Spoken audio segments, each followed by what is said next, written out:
Namaste and welcome to this exciting episode of Sathology Debunking Mythology।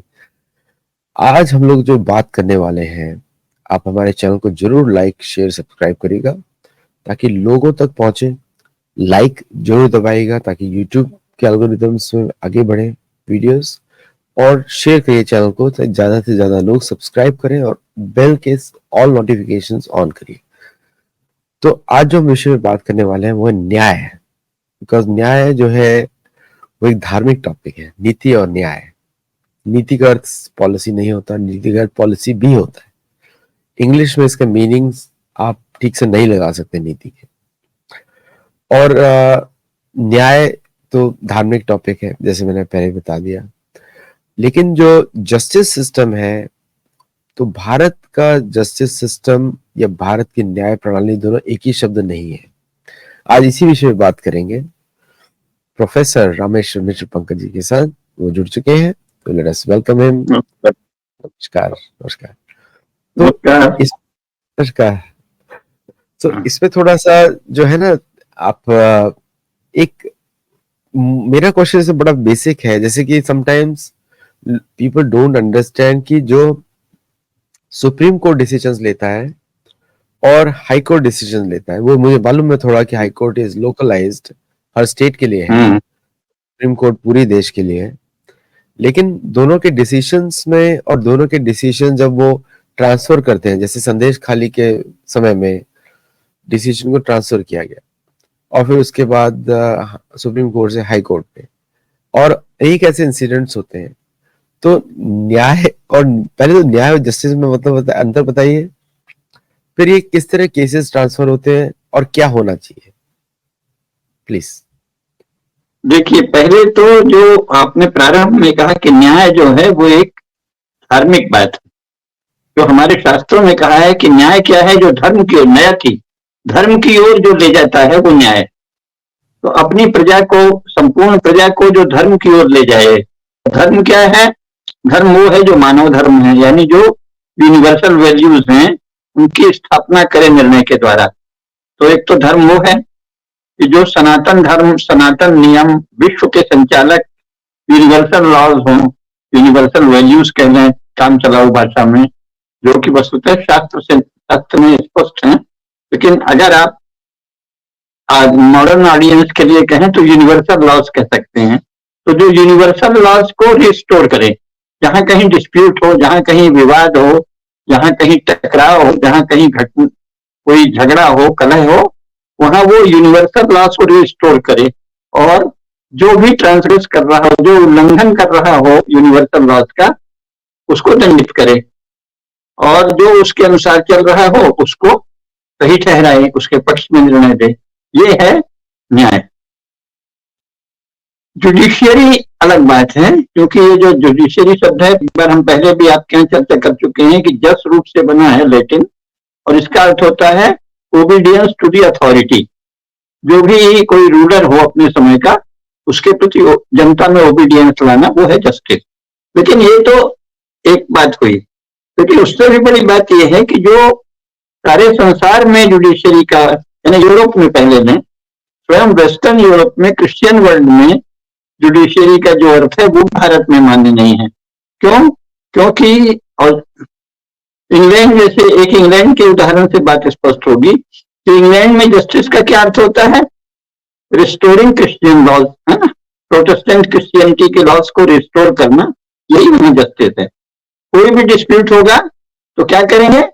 Protestant Christianity क्या कहती है, उनकी law book क्या कहती है, बाइबल के अनुसरण में जो भी लॉ बुक्स लिखी गई हैं, जो प्रोटेस्टेंट चर्च के द्वारा निर्धारित लॉ बुक्स हैं, और प्रोटेस्टेंट क्रिश्चियंस की कस्टम्स एंड ट्रेडिशंस की जो रिचुअल्स हैं, राइट्स हैं और कस्टम और ट्रेडिशन हैं, उन सब के अनुसार वो निर्णय लेते हैं इंग्लैंड में।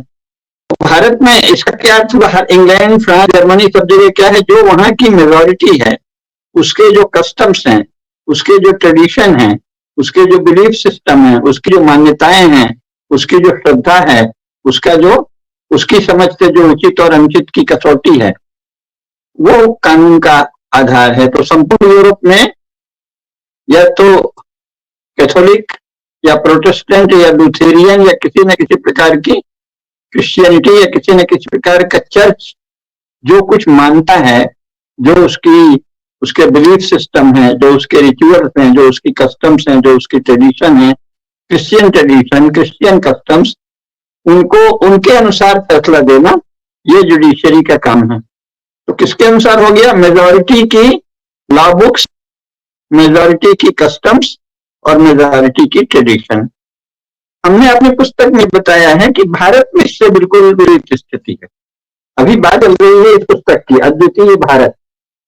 तो अद्वितीय भारत में हमने भारत के समाज की संरचना कैसी रही है और कैसी वर्तमान में हो गई है 47 के बाद, 15 अगस्त 1947 के बाद, इन दोनों का अंतर दिखाया। तो न्याय के मामले में भी वही है कि न्याय न तो यूरोप की तरह की जुडिशरी भारत में है, क्योंकि अगर यूरोप की तरह जुडिशरी हो, मान लो भारत की जुडिशरी इंग्लैंड की नकल करे, तो क्या करेंगे?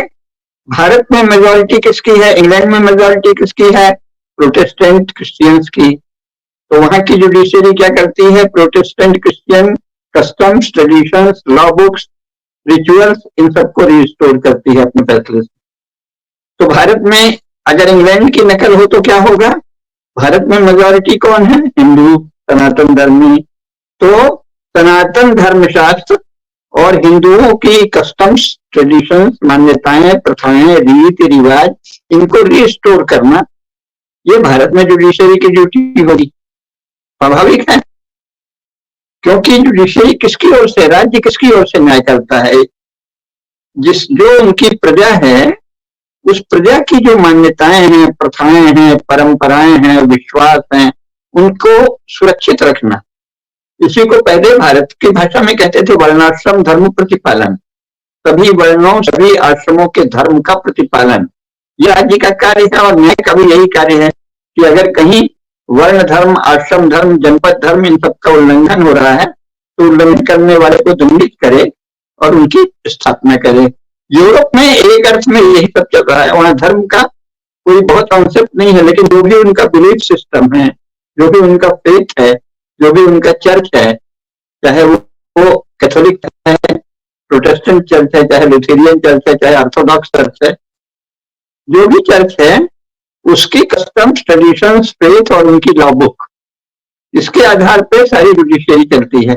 भारत में हिंदुओं की कस्टम्स, हिंदुओं की ट्रेडिशन, हिंदुओं की लॉ बुक, हिंदुओं के धर्मशास्त्र, इसके अनुसार जुडिशरी नहीं चलती है। ये किसकी ओर से न्याय कर रहे हैं? भारत की जो जुडिशरी है वो भारत के लोगों की ओर से न्याय नहीं करती, वो भारत के संविधान की ओर से न्याय करती है, ऐसा उसका दावा है। लेकिन संविधान में तो सारे कानून दर्ज नहीं है।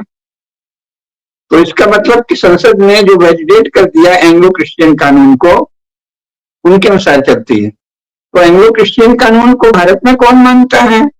जो इंग्लैंड के रूलर्स का ओबीडियंट है, अथवा इंग्लैंड के रूलर्स को अपना आदर्श मानता है, और जो मानता है कि भारत के लोगों को इंग्लैंड के रूल्स के अनुसार चलना चाहिए, ऐसे लोगों ने एंग्लो सेक्शन लॉ को वैलिडेट किया।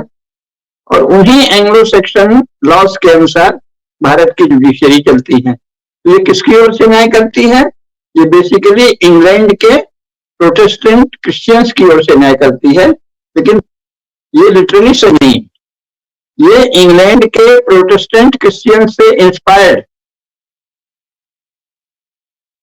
एक छोटी सी माइनॉरिटी है हिंदुओं की, उनकी ओर से जुडिशियल में रहती है। उस माइनॉरिटी के बहुत से डिवीजन हैं। इसी माइनॉरिटी का एक पार्टी कांग्रेस है, एक भाजपा है, एक समाजवादी है, बहुत से हैं। कम्युनिस्ट तो इसको नहीं मानते, लेकिन कांग्रेस, भाजपा और सोशलिस्ट और कुछ और मीडियम पार्टीज हैं, वो इसी को मानती हैं। तो ये सारी पार्टियां जस्टिस के मामले में एंग्लो क्रिश्चियन रूल्स की ओबीडियंट हैं। इस प्रकार ये अपनी जनता की ओबीडियंट नहीं है। धर्मशास्त्र को भारत का कोई भी नेता और कोई भी बड़ा जज धर्मशास्त्रों का कोई ज्ञान नहीं रखता, धर्मशास्त्रों के अनुसार कोई निर्णय नहीं देता। वो कॉन्स्टिट्यूशन के अनुसार देता है, ऐसा कहता है, लेकिन कॉन्स्टिट्यूशन में तो कानून लिखे नहीं है। कॉन्स्टिट्यूशन में तो बेसिक फॉर्मेट है स्टेट का कि जुडिशरी ये होगी, एग्जीक्यूटिव ये होगी, कैबिनेट ऐसे होगी, prime minister, president, vice president और सर्विसेज ऐसी होंगी, बस ये सब लिखा है। इसलिए संविधान का की दुहाई देना वंचना है, धोखा है, क्योंकि न्याय संविधान के अनुसार कैसे होगा, क्योंकि संविधान में तो न्याय लिखा ही नहीं है। संविधान में तो राज्य की यूनिट्स क्या होंगी और वो कैसे फंक्शन करेंगे, है ना, ये संविधान में लिखा है। भारत का संविधान ये बताता है कि जो मॉडर्न इंडियन स्टेट है, जो कि यूनियन ऑफ इंडिया उन्होंने कहा है, तो सारे स्टेट्स की यूनियन है, इसकी यूनिट्स क्या होंगी, सेंट्रल गवर्नमेंट की यूनिट क्या होगी, एग्जीक्यूटिव क्या होगी, एग्जीक्यूटिव के दो पार्ट क्या होंगे, ब्यूरोक्रेसी क्या होगी और जुडिशियरी क्या होगी, ये सब बताता है ना। फिर उसमें आर्मी पुलिस सबका आ जाता है, जो सब एग्जीक्यूटिव का पार्ट है। तो संविधान में तो कानून है ही नहीं है, तो आप निर्णय संविधान से कैसे करेंगे। तो संविधान एक कवर है, संविधान का कवर लेकर Indian judiciary Anglo Christian laws या एंग्लो सेक्शन लॉज के अनुसार भारत के लोगों के विषय में निर्णय लेती है। यानी वो जिनकी जुडिशियरी कहलाती है वो इंडियन जुडिशियरी कहलाती है, या हाई कोर्ट में यूपी या एमपी या पंजाब या राजस्थान या बंगाल की जुडिशियरी कहलाती है। लेकिन वो बंगाल की जनता की जो मान्यताएं हैं, उनके जो धर्मशास्त्र हैं, उनकी जो प्रथाएं हैं, उनकी जो रीति और रिवाज है, उसके अनुसार कोई फैसला नहीं लेती। वो फैसला लेती है कि एंग्लो सेक्शन लॉज क्या थे। तो इस प्रकार भारत की जो जुडिशियरी है वो न तो यूनिवर्सल कैटेगरी पे नॉर्मल है, क्योंकि यूरोप में वहां की जुडिशियरी अपने यहाँ के मेजोरिटी के लोगों के बिलीफ सिस्टम, लॉ, कस्टम्स इसको रिप्रेजेंट करती है, और न ही वो हिंदुओं की प्रतिनिधि है। Hindu customs, Hindu tradition, Hindu mind, Hindu धर्मशास्त्र, हिंदू रीति रिवाज, हिंदू मान्यताएं क्या हैं, इससे कोई मतलब नहीं। लॉ बुक क्या कहते हैं, लॉ बुक वो है जो अंग्रेजों के समय में थी, उसी में थोड़ा बहुत परिवर्तन कर दिया। तो ये जो न्याय व्यवस्था है ये भारत के लोगों की ओर से निर्णय नहीं लेती, ये भारत के लोगों के बारे में निर्णय देती है क्रिश्चियन लोगों के, एंग्लो क्रिश्चियन और एंग्लो सेक्शन लोगों की ओर से। ये एक इंटेलेक्चुअल बहस कर रहे हैं अभी, फिजिकल नहीं। फिजिकली तो ये भारत के लोगों की ओर से निर्णय ले रही है, लेकिन फेथ के लेवल पे, धर्म के लेवल पे, ज्ञान के लेवल पे और बुद्धि के स्तर पर ये एंग्लो सेक्शन लॉ को रिप्रेजेंट कर रही। तो भारत की जो जुडिशियरी है वो हिंदू धर्म की प्रतिनिधि नहीं है, वो एंग्लो क्रिश्चियन लॉज की प्रतिनिधि है। It represents Anglo Saxon law. एक बात बताइए, एक इंडिया के जो जजेस हैं, इंडिया के जजेस हैं वो स्वयं को अपॉइंट करते हैं। दुनिया का एकमात्र सिस्टम है जहां पे जजेस अपॉइंट देमसेल्व्स। ये सिस्टम कहां से आया? यूके में तो ये सिस्टम नहीं है। अब देखिए, ये हो गया डे टू डे फंक्शनिंग। अभी हमने जो बात कही थी वो थ्योरेटिकल थी, लेकिन अब आपका चूंकि प्रश्न है तो इसका उत्तर भी देना पड़ेगा। ये डे टू डे फंक्शनिंग है, पहले ऐसा नहीं था।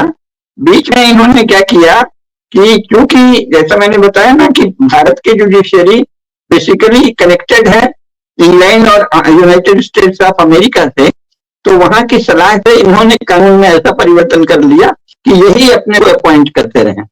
तो ये क्या है, ये सूक्ष्म रूप में ये यूएसए और इंग्लैंड की डिजायर्स या प्लानिंग को सफल करने के लिए बनाया गया नियम है, इसका भारत से कोई संबंध नहीं है।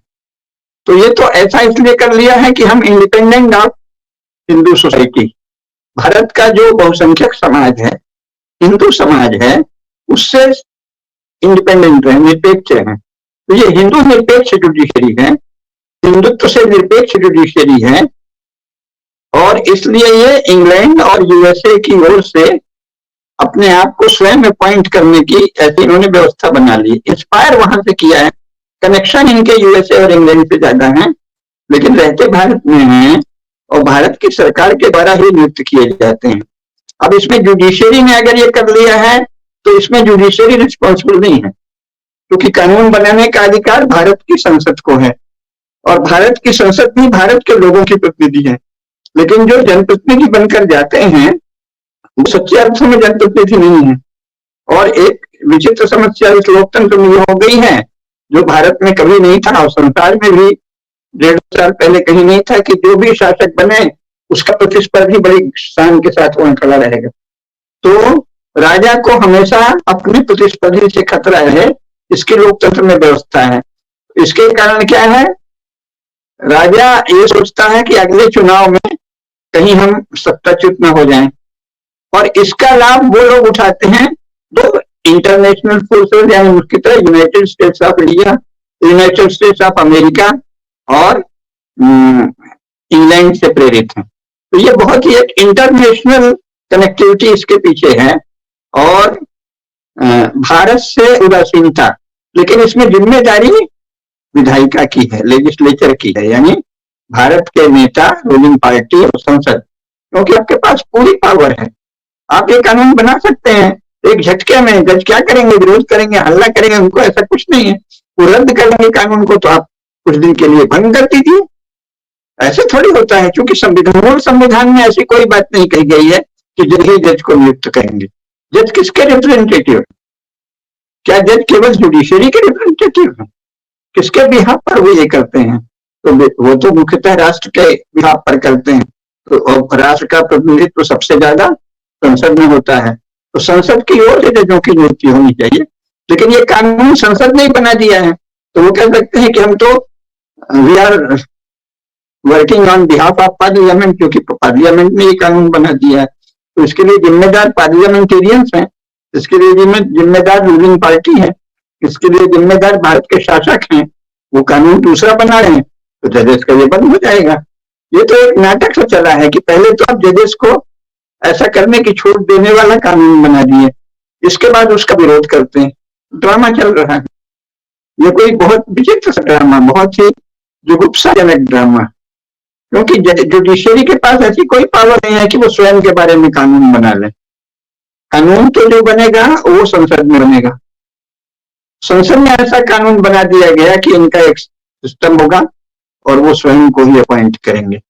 उसको खत्म कर देना चाहिए। जुडिशरी के पास कानून बनाने की कोई शक्ति नहीं है। उनके पास जुडिशियल पावर है, यानी वो जजमेंट दे सकते हैं, लेकिन उनके पास लॉ मेकिंग पावर नहीं, लॉ नहीं बना सकते। इसलिए आपका जो प्रश्न है वो आज की जो मुख्य बहस है उससे सीधा संबंधित नहीं। ये तो डे टू डे फंक्शनिंग है। डे टू डे फंक्शनिंग वैसे हो रही है जैसे लॉ मेकर ने लॉ बनाए हैं। उन्होंने ऐसा लॉ बना रखा है फॉल्टी, और बेकार का प्रोपेगेंडा करते हैं कि देखो जज ऐसे। उसमें जज क्या करेगा? आप बदल दीजिए कानून। जज जो है वो कानून से शासित हैं। जज जो है जुडिशरी से गवर्न नहीं है, जज लैंड ऑफ लॉ से गवर्न है ना। तो आप लैंड ऑफ लॉ को ठीक कर लीजिए।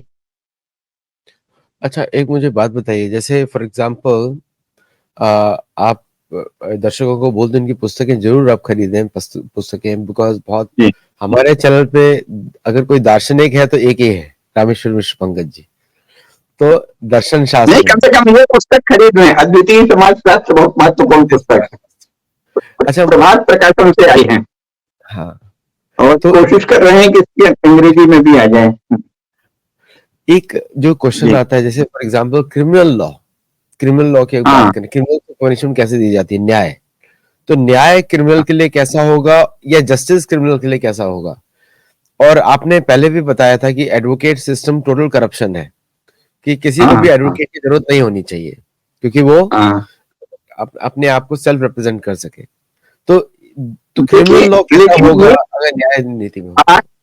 आज की जो बहस हमने सोचा था उससे ही हट के है, लेकिन आप पूछ रहे हैं और आप चैनल के डायरेक्टर हैं तो कुछ उत्तर तो देना ही पड़ेगा। लेकिन मुख्य बात जो हम चाह रहे थे आज सामने आना वो ये है कि ये जो जुडिशियरी है ये किसको रिप्रेजेंट करती है। ये इस पर निर्भर है कि स्टेट किसका रिप्रेजेंटेटिव है। तो जो इंडियन स्टेट है,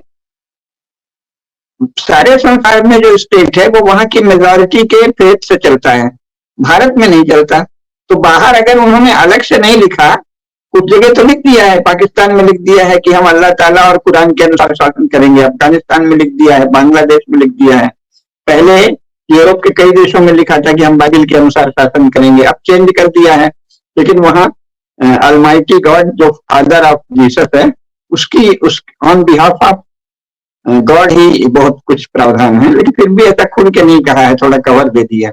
लेकिन भारत का जो शासन है वो किसकी ओर से है, इस पे तो बाद में बात करेंगे। मुख्य बात यह है कि भारत में परंपरा क्या रही, उसकी चर्चा जरूरी है। तो हमारे यहाँ सभी शास्त्रों में कहा है, मैं थोड़ा अभी मनुस्मृति का बताऊंगा। मनुस्मृति अध्याय 8 श्लोक 41 और 42, 41 एंड 42, उसमें क्या कहा है, जाति ज्ञान पदार्थ धर्मान श्रेणी धर्माश्च धर्मविद समीक्ष कुल धर्माश्च स्वधर्मम प्रतिपादे स्वनि कर्माणि कुर्वाणा दूरे संतोपि मानवा प्रिया भक्ति लोकस्य स्वे कर्मण न्यवस्थिताः। राजा को चाहिए कि उसके राज्य में जितने प्रकार के लोग हैं, कुल समूह हैं, उनकी क्या परंपराएं हैं, इसको जाने, शासन को। और जो जनपद है, जैसे अगर मध्य प्रदेश का उच्च न्यायालय है तो उसे मध्य प्रदेश के सभी जनपदों के परंपराओं, रीतियों और रिवाजों के बारे में जानना चाहिए। और श्रेणियां माने व्यापारियों के संगठन, तो व्यापारियों के बारे में जब निर्णय करेंगे तो उनके संगठन में जो नियम चलते हैं उसी से चलेंगे। अगर वो संगठन के नियम यूनिवर्सल लॉस के खिलाफ हैं तो उसको उन्हें बदलने कहेंगे। उन्हें बदलना पड़ता था जो हमारे भारत में वातावरण था। मुख्य बात यह है ना, तो जाति धर्म, जनपद धर्म, श्रेणी धर्म और धर्म, इन सब की समीक्षा निरंतर होती रहे। और ये कुल की पंचायत होगी, जाति की पंचायत होगी, जनपद की पंचायत होगी, और श्रेणी यानी व्यापारियों के संगठन की अपनी पंचायतें होंगी, न्याय की ये सब इकाइयां होंगी। ये नहीं कि सीधे एक जुडिशियरी जो है, ये भारत के लिए मॉडर्न जुडिशियरी एक एलियन सिस्टम है, क्योंकि ये स्टेट के बिहाफ पर काम करती है। लेकिन अब ये है, तो आप जो प्रश्न पूछ रहे हैं वो modern judiciary which is working on behalf of a state, or Indian state which is working on some belief system which are Anglo-Saxon or Christian. Bharat का राज्य एंग्लो सेक्शन और प्रोटेस्टेंट क्रिश्चियनिटी के ढांचे पर चल रहा है, और प्रोटेस्टेंट क्रिश्चियनिटी के बनाए कानून का पालन कर रहा है। उसी को कभी ये अपना कह देते हैं। लेकिन जो भारत के अपने हिंदू धर्मशास्त्र हैं, हिंदू रीति रिवाज हैं, हिंदू परंपराएं हैं, हिंदू विश्वास हैं, हिंदू मान्यताएं हैं, हिंदू समाज की इकाइयां हैं, कुल है, गांव है, श्रेणी है, जनपद है, संप्रदाय हैं, गुरुकुल हैं, उनकी अपनी अपनी न्याय की पूरी व्यवस्था होती थी। तो भारत में न्याय की इकाइयां हैं, अधिकांश न्याय की इकाइयां स्वाभाविक हैं। जैसे अगर कुल के विषय में कोई विवाद है तो सबसे पहले कुल की ही एक पंचायत होगी, उसमें निर्णय होगा। कुल का मुखिया और कुछ और लोग, उनके बंधु बांधव मिलकर निर्णय कर लेंगे। अगर गांव कोई समस्या है तो गांव की पंचायत में न्याय होगा। अगर व्यापार संबंधी कोई समस्या है तो व्यापारियों के संगठन में ही उसका न्याय होगा। अगर आध्यात्मिक विषय में कोई विवाद है तो आचार्यों का, सभी संप्रदायों के आचार्यों का कोई महासम्मेलन होगा, उसमें निर्णय होगा। तो ज्यादातर विवाद तो इस स्तर पर निपट जाते हैं। कोई विवाद जब इस स्तर पर नहीं निपट जाए तो वो स्टेट के सामने जाता है। अभी तो क्या स्थिति है, अभी तो स्टेट ही सारी चीजों का निर्णय करता है। और उसमें भारत के धर्मशास्त्रों में जिस विषय पे स्पष्ट कहा है कि कभी भी राज्य को अपनी ओर से कोई भी विवाद नहीं चलाना चाहिए, ये भी मनुस्मृति में कहा है।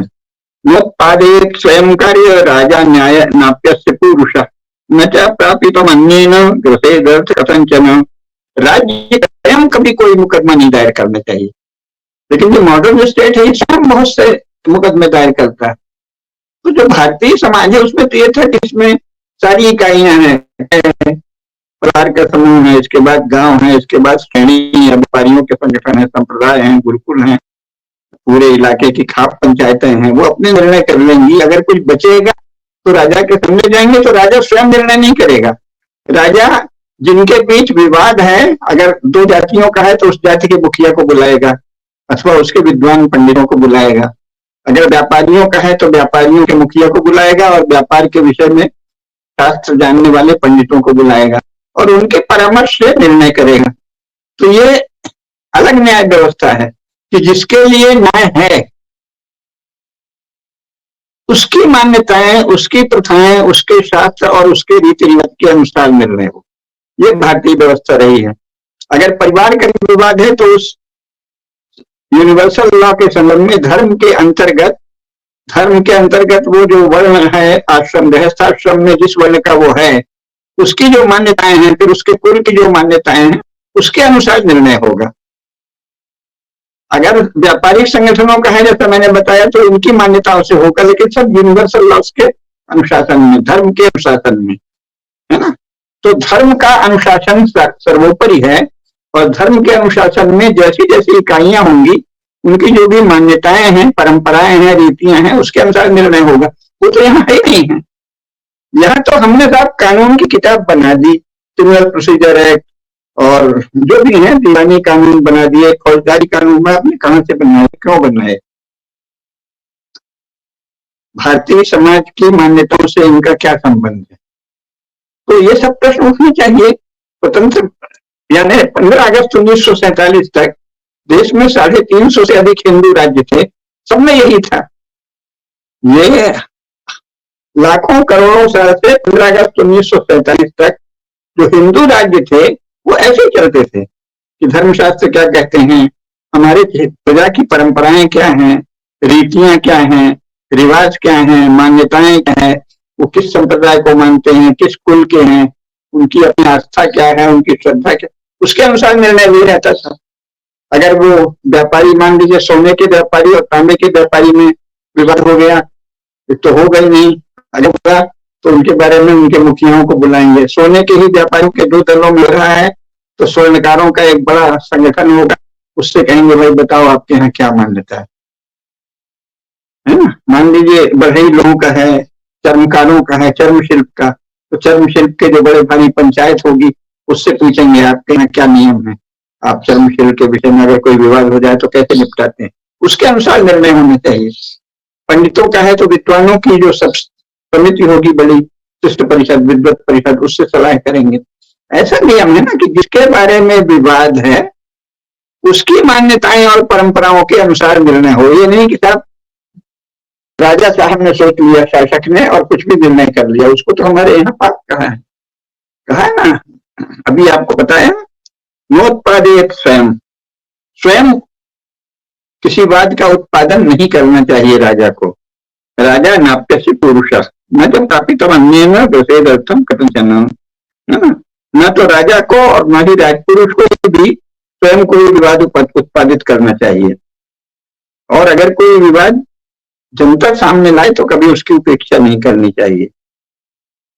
तो प्राचीन भारतीय व्यवहार पद्धति जो है उसका तो पालन ही नहीं हो रहा है, और न्याय को हमारे यहाँ व्यवहार कहा गया है, व्यवहार न्याय संबंधी विवादों को। तो ये क्या है, व्यवहार कैसा होना चाहिए, इसके लिए शास्त्रीय शब्द है व्यवहार, वाद और व्यवहार। तो व्यवहार क्या है, व्यवहार ऐसे तय होता है कि समाज में व्यवहार की परंपरा क्या रहेगी। और जो मॉडर्न इंडियन स्टेट है उसमें अंग्रेजों की प्रेरणा से और मुख्यतः क्रिश्चियन मिशनरीज की प्रेरणा से उनके बनाए गए स्कूलों में पढ़े हुए नेताओं को कुछ भी लग गया कि हमको समाज को सुधारना है, हमको फलानी चीज करनी है, हमको ये करना है, हमको कह देना है कि कन्या को मायके में भी अधिकार मिले संपत्ति में और ससुराल में भी। वही कहा, किस संसार से हमको कह देना है कि अमुक जाति का व्यक्ति अगर किसी को दूसरी जाति, कुछ जातियां ऐसी हैं उनको वो कहे भरता है कि इन्होंने हमको अपमानित किया तो उसको जेल में डाल देंगे, और उस जाति का, जिस जाति के व्यक्ति को आपने जेल में डाला है उस जाति का अपमान दिन हो रहा है।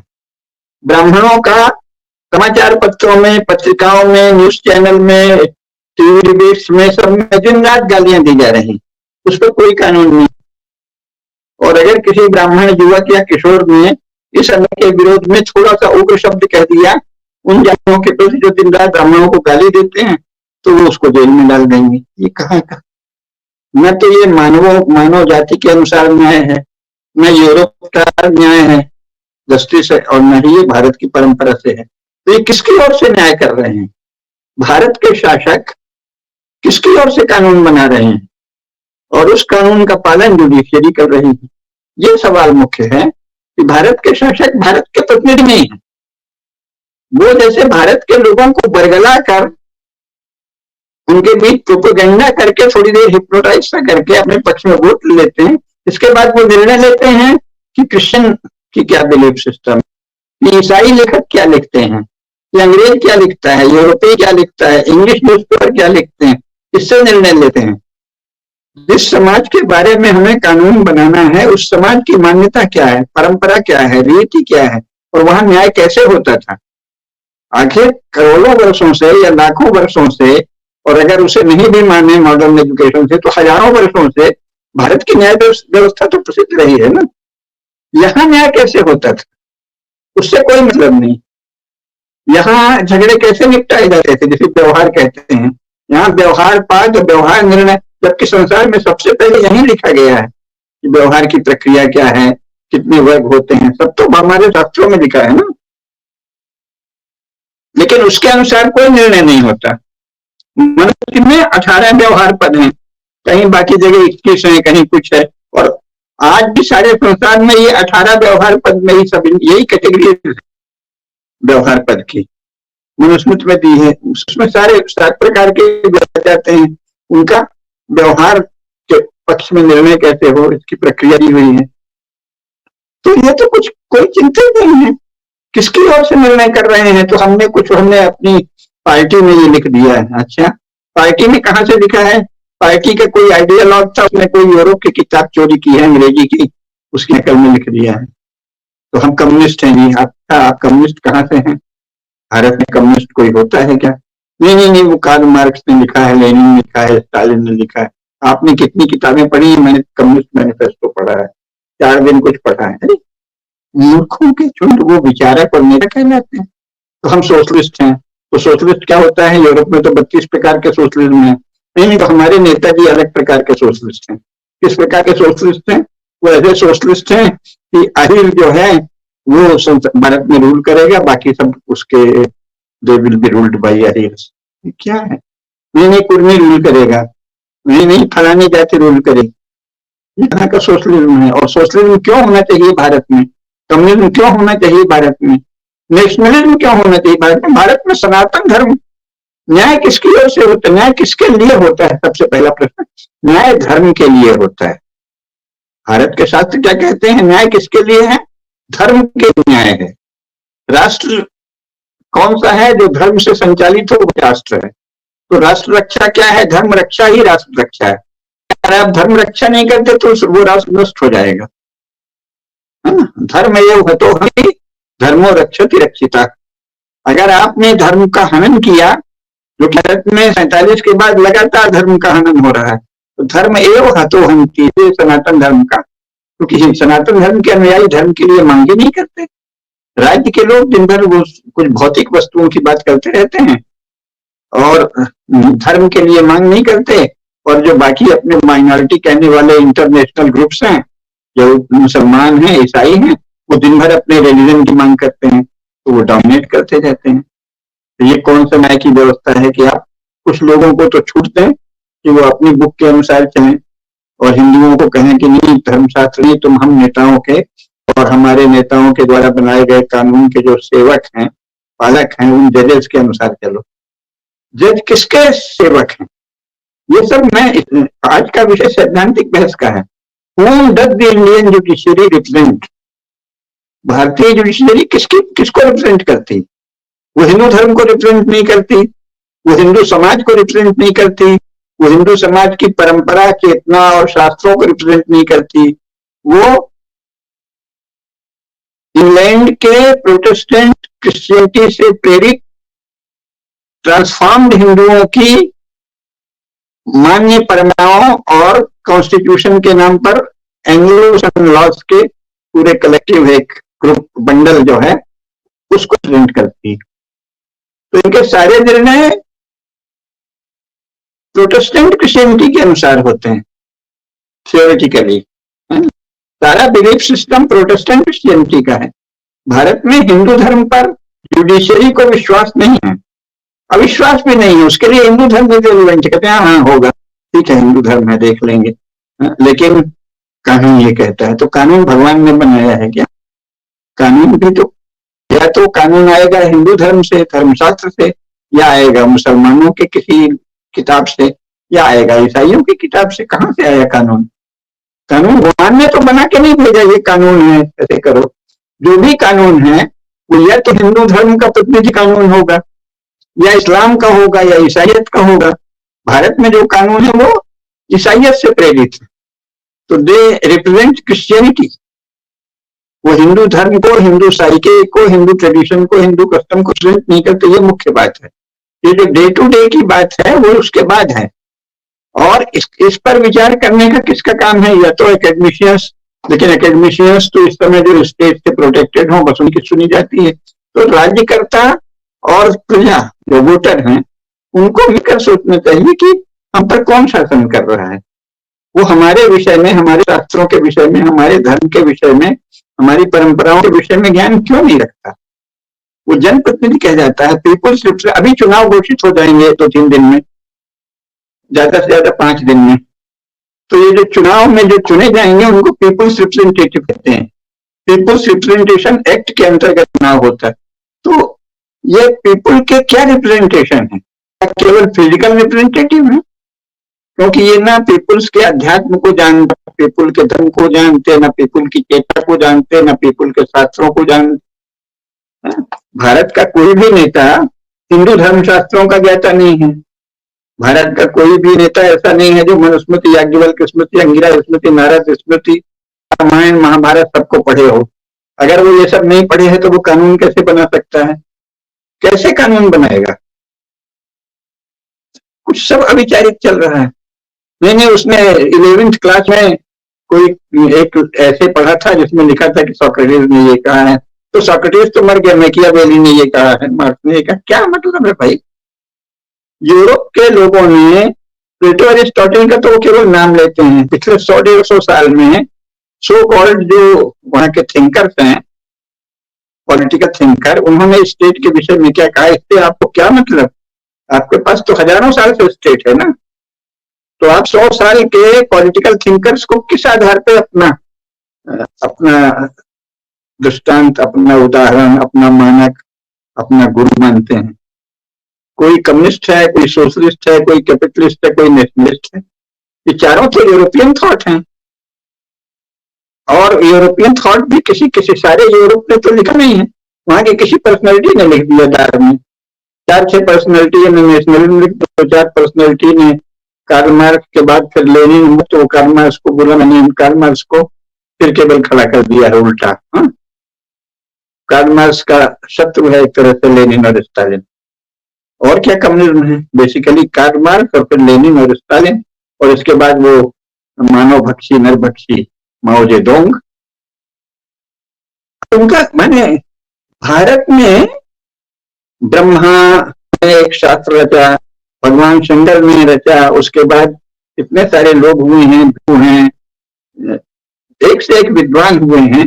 फिर इसके बाद चाणक्य, मनु स्वयं है, याज्ञवल्क्य हैं, नारद हैं, अंगिरा हैं, बृहस्पति हैं। नारद का महाभारत में इतना विस्तार से नारद राजशास्त्र के बारे में बताते हैं।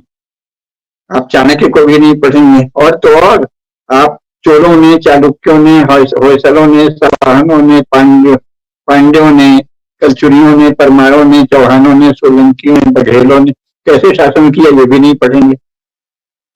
अब वो 90 साल तक आधे भारत में प्रोटेस्टेंट क्रिश्चियन अंग्रेजों ने कैसे राज्य किया आप केवल ये पढ़ते हैं और उनकी लिखाई किताब पढ़ते हैं, तो आप किसको रिप्रेजेंट? भारत के शासक और भारत के जुडिशियल ऑफिसर्स किसको रिप्रेजेंट करते हैं? ये सवाल है ना। किसके प्रतिनिधि हैं? ये भारत के नहीं है, क्योंकि ये सनातन धर्म के प्रतिनिधि नहीं है, ये धर्मशास्त्र के प्रतिनिधि नहीं है, ये धर्मशास्त्र के ज्ञाता नहीं है। धर्मशास्त्र में इनकी श्रद्धा नहीं है, अगर पढ़ भी नहीं है तो इनकी श्रद्धा एंग्लो सेक्शन लॉ में है। किसकी ओर से, किस आधार पर निर्णय कर रहे हैं? भगवान ने ठप्पा लगा के दिया है ही नहीं। एक तरह का पॉलिटिकल अलायंस हुआ, अंग्रेजों के साथ ट्रांसफर ऑफ पावर हुआ। इसके बाद स्टेट की सभी एजुकेशन और मीडिया सब पर स्टेट का कंट्रोल हो गया। इसके बाद उसी के अलग अलग सेक्ट हैं, कांग्रेस भाजपा सब ये सब बन जाते हैं, वो आपस में तय करते रहते हैं। कोई भी कोई बात नहीं करता, भाजपा थोड़ा सा कर रही है, इसीलिए लोग उसको बहुत पसंद कर रहे हैं। और मोदी जी तो बहुत ज्यादा काम कर रहे हैं तो लोग उनको पसंद कर रहे हैं। लेकिन मोदी जी कोई विचारक तो है नहीं। ये सब बातें तो विचारशील लोगों के बीच होनी चाहिए। संतों के आचार्य हैं, बड़े बड़े विद्वान हैं, देश के बहुत बड़े बड़े जो महाजन हैं, उन सब के बीच निर्णय होना चाहिए। ये हम किसकी से ये जुडिशियरी चला रहे हैं? ये जुडिशियल सिस्टम किसका है, किसके लिए है?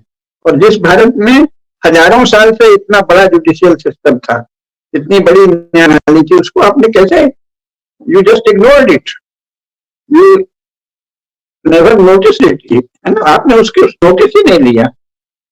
भाई आपके पास इतने धर्मग्रंथ हैं, इतने शास्त्र हैं, इतने राज्य हैं बड़े बड़े, कब से हैं? और छत्रपति शिवाजी महाराज और महाराणा प्रताप का तो आजकल संघ और भाजपा वाले बहुत नाम लेते हैं, उनके भी शासन का आपने शास्त्र नहीं पढ़ा।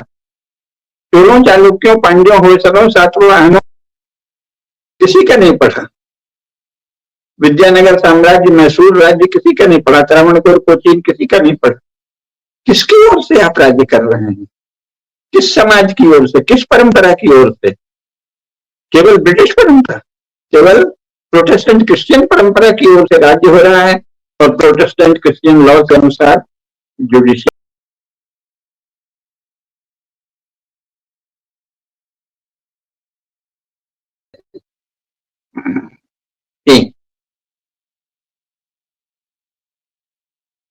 क्या कह रहे हैं बताइए। नहीं, एक्चुअली क्या है कि गलती से ये क्लिक हुआ या अपने आप में एरर हुआ ये वीडियो में।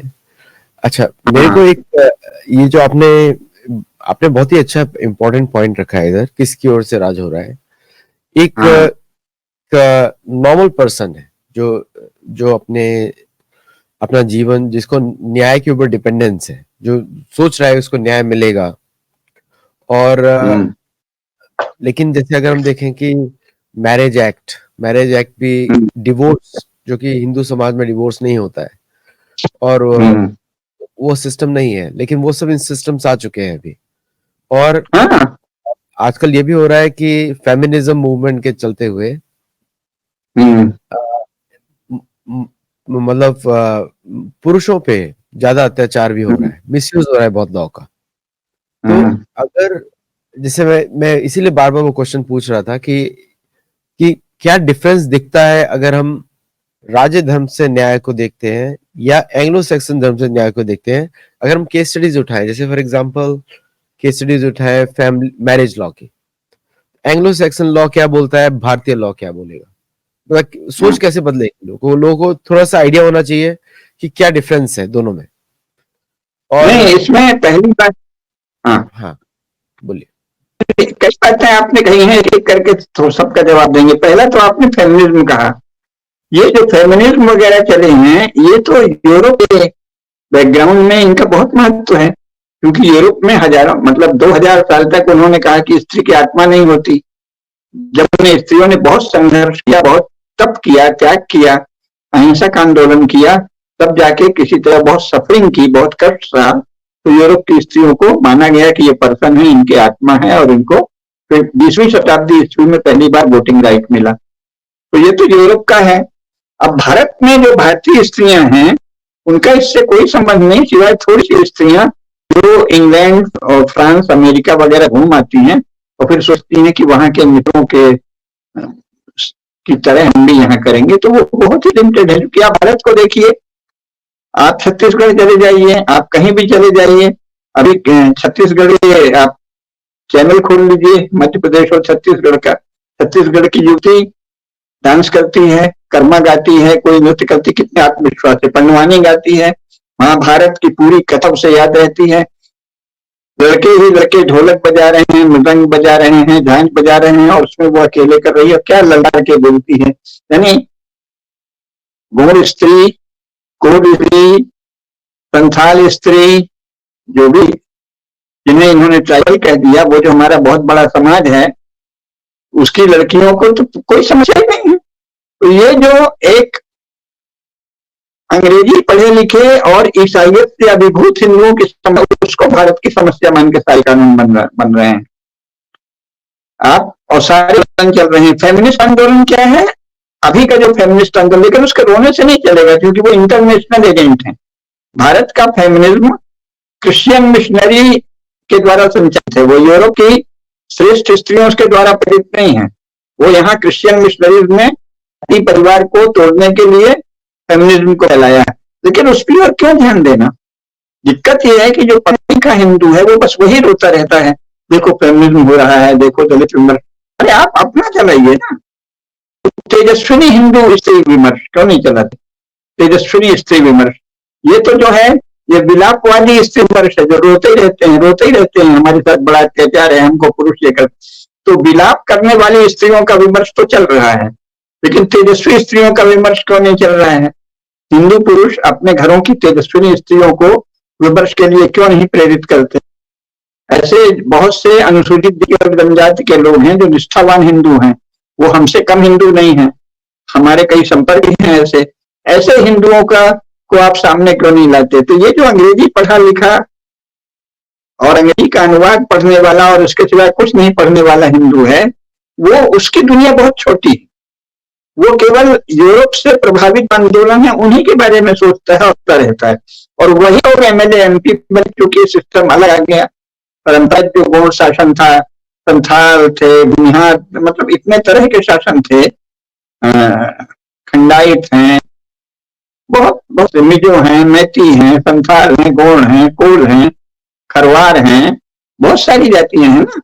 तो उनका शासन तो दूसरे ढंग से चलता है, उनको उसका अभ्यास है। आपने ये पद्धति उन पे ला दी, और इसमें एमएलए एमपी अभी शुरू में वो हो रहा है जो ईसाई स्कूलों में या ईसाइयत से प्रभावित स्कूलों में पढ़ा है, या ईसाइयत का झूठा अनुवाद पढ़ने वाले स्कूलों में, तो वैसे कानून बनाता है। आप इसी यूरोप के ईसाई मिशनरियों के द्वारा प्रेरित विलापवादी स्त्री विमर्श में हम तेजस्विनी स्त्रियों का विमर्श क्यों नहीं करें? धर्मनिष्ठ, सदाचार निष्ठ अनुसूचित जाति और अनुसूचित जनजाति के लोगों का विमर्श क्यों नहीं करें? दलित विमर्श के नाम पे ईसाइयों के एजेंटों का विमर्श चल रहा है। तो पुरुषार्थ की चुनौती। अब जो आपने तुलना करने का, तुलना तो ये है कि कहा है कि अगर स्त्री बहुत कर्कशा है, बहुत कलहकारिणी है, भार्या कलहकारिणी हो, कर्कशा हो, तो उससे पुरुष दैहिक संबंध तोड़ ले, लेकिन तब भी उसे अलग नहीं कर सकते, क्योंकि केवल 4 दशाओं में स्त्री को दूसरे विवाह की अनुमति है। नष्टे मृते प्रव्रजते क्लीवे चा पतिते पतौ, 5 दशाओं में। पंचसु नारीणाम पतिरन्यो विधीयते। नष्ट हो जाए किसी कारण से, या मर जाए, या वो संन्यास ले ले, या पति नपुंसक है ना, या पतित है, यानी उसको जाति से कर दिया गया है। अब तो संभव नहीं है, जब जाति पंचायत थी तो अगर किसी ने कदाचार किया तो उसको जाति से निकाल दिया जाता है। जब वो जाति में नहीं बैठे तो स्त्री अपने घर में रहती थी। ठीक है, पति चले गए, पति को जाति से निकाल दिया, लेकिन मैं तो सासुर हैं, देवर जेठ हैं, उनके साथ बच्चे हैं मेरे, उनके साथ काम करूंगी। तो नष्टे मृते प्रव्रजते क्लीचा पतिते पतौ पंचसु आपत्सु नारीणाम पतिरन्यो विधीयते। बस ये है। और फिर उसके पूरे शास्त्र हैं कि स्त्री को ये अधिकार होगा, धन पर उसका अधिकार होगा, विधवा स्त्री के बहुत सारे अधिकार शास्त्रों में दिए हुए हैं, उनकी कोई बात ही नहीं होती। तो हिंदू विधि से, परंपरागत विधि से तो विवाह विच्छेद का प्रश्न ही नहीं है। तो तरह से शास्त्र कहा है और कहावतों में भी कहा है, सिंह गवन सपुरुष बचन कदली फर एक सार, क्रिया तेल हमीर हट चढ़े न दूजी बार। कन्या को तेल एक ही बार लगता है। तेल मतलब विवाह के पहले तेल लेपन का एक कार्यक्रम होता है, यानी विवाह एक ही बार संपन्न होता है। राजा अगर सचमुच धर्मनिष्ठ है तो वो एक ही बार जो वचन देता है उसका पालन करता है। शेर जंगल में आगे ही आगे चलता है।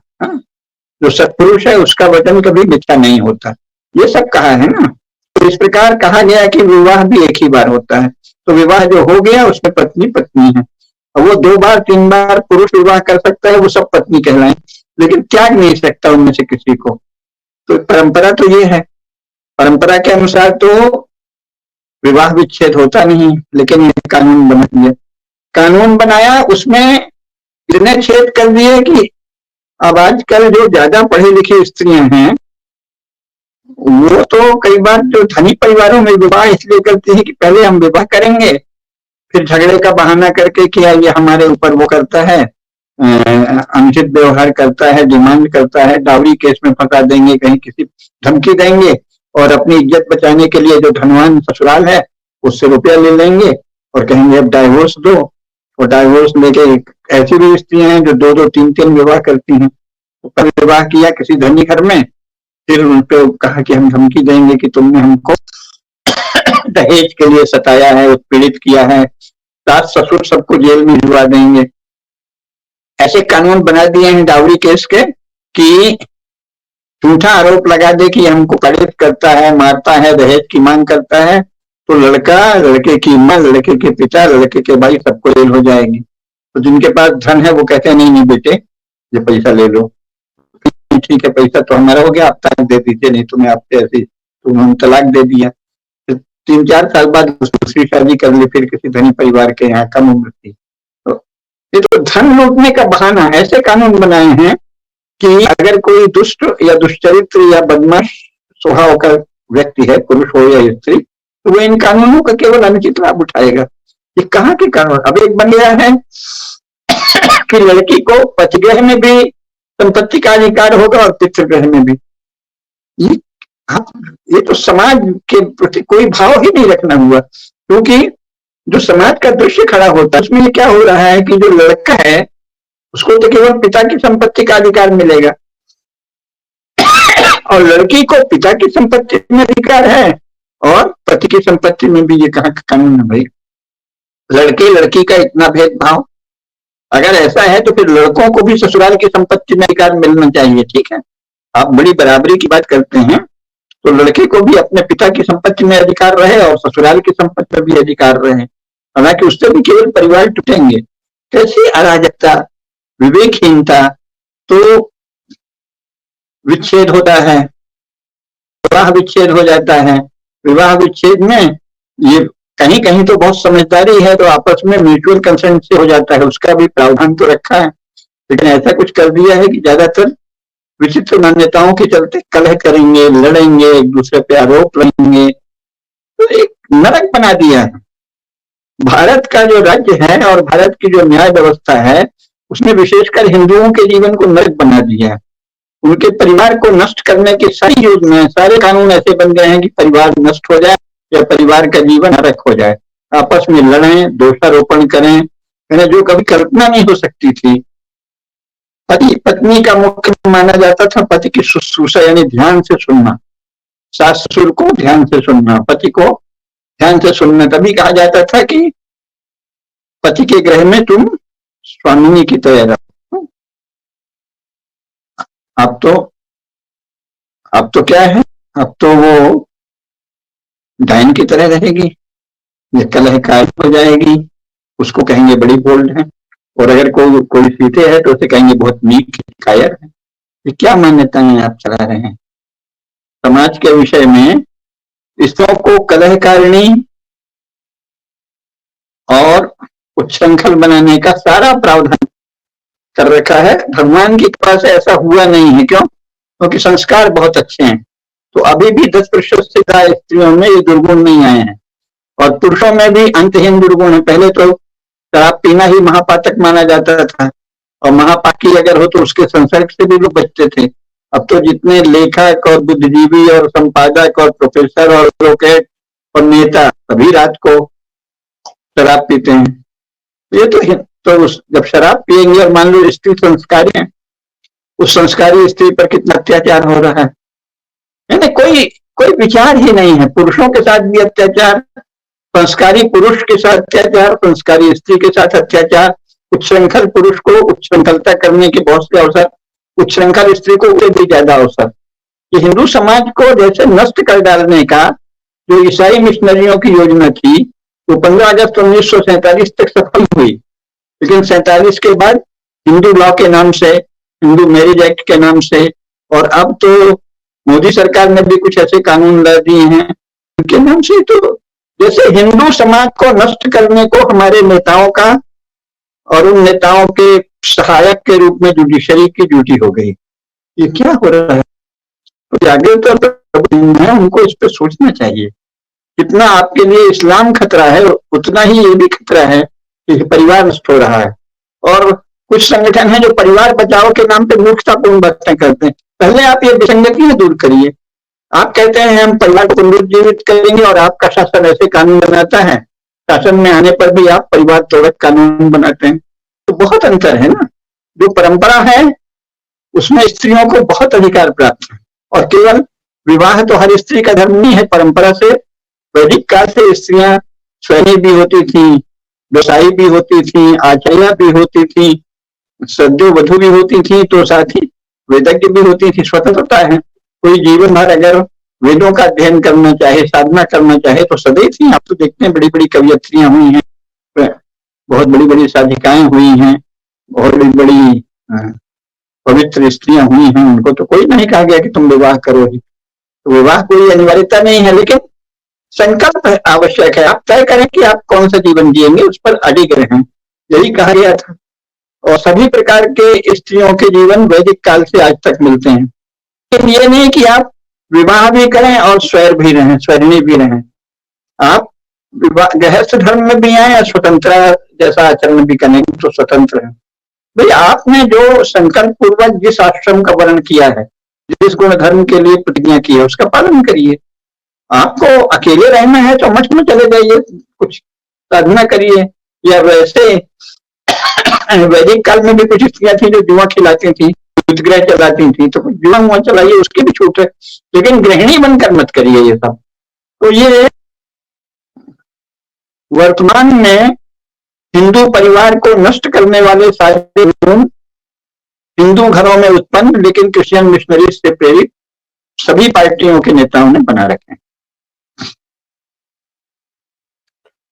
आपने क्रिश्चियन मिशनरीज की बात करी, वो तो परिवार के ऊपर बहुत बातें करते हैं, लेकिन वहां पे लोगों को शायद मालूम ना हो कि सबसे पहले स्त्री की शादी भगवान से की जाती है। और एक कुसुमता केडिया ने बताया था किस तरह गॉड्स चिल्ड्रन कौन होते थे सबको मालूम है, पादरियों के बच्चे, और वो भी नन्स के द्वारा, ऐसी बातें होती थी। और एक तरीके से आपने ये उदाहरण हम लोगों ने लिया था कि किस तरह भारतीय न्याय प्रणाली बनेगी और किस तरह एंग्लो सैक्सन लॉ चलता है, दोनों अलग अलग एकदम। और स्वतंत्रता जो दी जाती थी कि ये जो हम लोग एक पुराना शो देखिएगा, दर्शकों को बोलूंगा कि रामेश्वर मिश्र पंकज जी का प्लेलिस्ट है हमारे चैनल पे, आप उसमें से सारे वीडियो सीक्वेंशियली देख सकते हैं। बहुत सारे टॉपिक्स उसमें डिस्कस किए गए, और उस प्लेलिस्ट में आपको बहुत सारा इंफॉर्मेशन मिलेगा डिफरेंट टॉपिक्स के ऊपर, तो वो जरूर आप देखिएगा। आज का शो हम यहीं पे अंत करते हैं। बात तो हम बहुत घंटे कर सकते हैं, क्योंकि मेरे पास बहुत सारे क्वेश्चंस हैं, जैसे प्रॉपर्टी के ऊपर क्वेश्चंस हैं, थेफ्ट के ऊपर क्वेश्चंस हैं, चोरी कब करते हैं उसका दंड क्या होता है राज्य उसमें, धार्मिक प्रणाली न्याय में, और एंग्लो सैक्सन लॉ कैसे काम करता है, और फिर why there is a need for an advocate, उसके लिए अलग शो है, रिकॉर्डेड है ऑलरेडी, पहले का शो है, प्लेलिस्ट में आपको मिल जाएगा। और तो मेरे पास बहुत सारे क्वेश्चंस हैं और संबंधित ही है, क्योंकि जो आप विषय जो आपने चूज किया है आज के लिए कि राज्य किसकी ओर से न्याय करता है, इसी पे और भी बहुत सारे क्वेश्चंस हैं, जैसे कि रिटायर्ड सैनिक को कैसे ट्रीट किया जाए, उस पर क्या न्याय चलेगा, क्योंकि उसने भूतपूर्व सैनिक है वो। और सिंपल चीजें हैं, लेकिन ये लोगों के डेली लाइफ को टच करती है, तो उस पर हम लोग जैसे रिटायर्ड सैनिक है तो वो हमारा, अगर किसी ने सेना में जाकर देश की सेवा की है, उसके बाद उसे सम्मानपूर्ण ढंग से रखना राज्य का भी काम है, समाज का भी काम है। रिटायर्ड सैनिक को सदा दैनिक सामान्य जीवन से, उसके दबावों से मुक्त रखना चाहिए। कम से कम इतनी सुविधा देना चाहिए कि वो आराम से अभ्यास करता रहे। क्योंकि हमारे तो भीष्म पितामह ने तो 80 वर्ष की आयु में या 120 वर्ष की आयु तक युद्ध किया था। कोई कहते हैं 80, कोई 120, अलग अलग मत हैं, लेकिन बहुत ही बड़ी आयु भीष्म पितामह। यानी अगर कोई वीर सैनिक है और वो स्वस्थ है तो वो कभी देश के काम आ सकता है। तो उसको ऐसे सुविधा देनी चाहिए कि वो शस्त्र संचालन का अभ्यास करता रहे। हो सके तो उसको ऐसी जगह बताएं जहां देश विरोधी शक्तियां हैं, तो उनके आसपास रिटायर्ड सैनिकों को बसा दें, बहुत सारी समस्या हल हो जाएगी। मैंने बहुत पहले कश्मीर घाटी में अपने अवकाश प्राप्त सैनिक अधिकारियों और सैनिकों को बसाने की मांग की थी। और भी कई जगह ऐसे उत्पात होते हैं, तो रिटायर्ड सैनिक अधिकारी को भी सम्मानपूर्ण पुनर्वास की व्यवस्था भारत में सदा परंपरा से रही है। उनका सम्मान होता था, उनको वीर कहकर या स्मरण किया जाता था। अब तो अगर वो रिटायर्ड हुए तो वो ऐसे नागरिक हैं कि वो आर्मी का जो ऑफिस होता है लोकल, उसमें पेंशन के लिए जाते हैं, कई बार आवश्यक अपनी, हालांकि अभी भी आर्मी में थोड़ा बहुत अच्छी व्यवस्था है, लेकिन कई बार बहुत परेशान भी होना पड़ता है। तो ये नहीं होना चाहिए। उन्होंने देश के लिए समय दिया है, शक्ति दी है, तो और ज्यादा सुविधाएं और उनके मान सम्मान की पूरी व्यवस्था होनी चाहिए। और प्रॉपर्टी राइट्स पर तो हमने इस पुस्तक में बड़े विस्तार से लिखा है। तो प्रॉपर्टी राइट्स पर संपत्ति का विभाजन कैसे हो, इसमें शास्त्रों में बहुत विस्तार से चिंतन हुआ है। तो उस पर अलग से कभी चर्चा कर सकते हैं। प्रॉपर्टी राइट्स इन सनातन धर्म और property rights in modern law, इस पर एक अलग चर्चा कर सकते हैं। नहीं, एक्चुअली महाभारत के युद्ध के समय में अर्जुन की आयु करीब 90 वर्ष थी। 90 जी, तो इतनी आयु थी कि भीष्म पिता की बहुत ज्यादा थी, उससे बहुत ज्यादा थी। तो 120 वर्ष या और ज्यादा। हाँ, और भी ज्यादा होगी, उससे ज्यादा होगी उससे, क्योंकि तीन जनरेशन से पहले से बीच में है, तो और भी ज्यादा होगी उनसे आयु उनकी। But anyway, thank you so much आज के शो के लिए। और दर्शकों को बोलूंगा कि इस पूरी प्लेलिस्ट को देखें ध्यान से। प्लेलिस्ट में इनके 50 से ज्यादा वीडियोस हैं, आप उसको देखिए, और उसमें अनेक अनेक टॉपिक्स पे डिस्कशंस हैं। तो उसको आप जब देखेंगे तो आपको एक पर्सपेक्टिव नया मिलेगा, धर्म की तरफ से सोचना। और मॉडर्न लॉ और धर्म दोनों विपरीत चलते हैं एक दूसरे के, और क्योंकि मॉडर्न लॉ में लोगों को परेशानी ज्यादा होती है, जो एंग्लो सैक्सन लॉ है। एंग्लो सैक्सन लॉ मतलब ब्रिटिश लॉ। और आज भी हमारे जो जजेस हैं अभी सिर पे सफेद वाला चोंगा पहनते नहीं है, लेकिन बातचीत वैसे ही करते हैं अकॉर्डिंग टू ब्रिटिश लॉ। तो उस पर हम लोग कभी और शो करेंगे, जुडिशियल सिस्टम पे और किसी और पे। और अगले टॉपिक पे इनकी बुक से हम लोग वापस टॉपिक एक लेंगे, अद्वितीय समाज शास्त्र। उस बुक को आप जरूर देखिएगा। तब तक के लिए नमस्ते एंड जय जगन्नाथ। जय जगन्नाथ।